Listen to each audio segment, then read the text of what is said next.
निकालोगे, मास and molecular मास। अगर तो क्वेश्चन क्या बना हमारे पास, क्वेश्चन क्या what is the number of moles, तो नंबर ऑफ मोल्स होता क्या है, the ratio of the mass of the compound and the it's molecular mass, the ratio of the mass of the compound and it's molecular mass is called the number of moles and also denoted by small n। आप इसको small n से represent करते हो, ठीक है। अब देखिए question देख लेते हैं किस तरीके से हमको पता चलेगा what is the number of moles, कैसे आप निकालेंगे।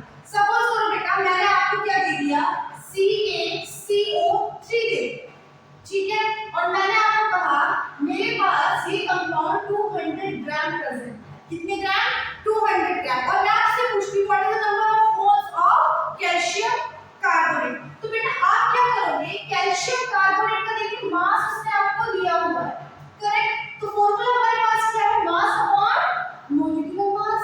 तो मास कितना हो गया, तो number of moles equal to mass and molecular mass of given compound, given compound हो गया, ठीक है। अब मेरे पास मास तो मेरे पास दिया हुआ है, आगे 200 उसने दे दिए ग्राम। अब अगर मेरे पास किसी तरीके से मॉलिक्यूलर मास आ जाए तो बड़ी आसानी से क्वेश्चन हो जाएगा। चलिए देखते हैं, मास मॉलिक्यूलर मास किसका बेटा, CaCO3 का आपको क्या करना है यहाँ पर मॉलिक्यूलर मास रखना है।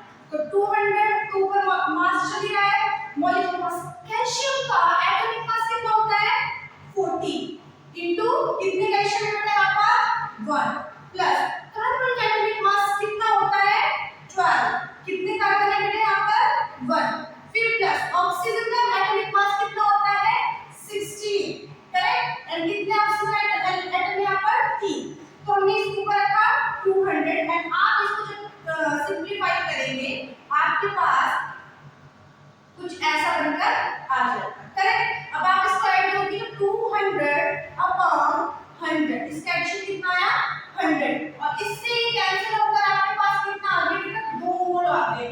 अगर आपके पास 200 gram of calcium carbonate present है तो उसके नंबर ऑफ मोल्स कितने होंगे, 2 मोल्स इस कंपाउंड में से प्रेजेंट है कैल्शियम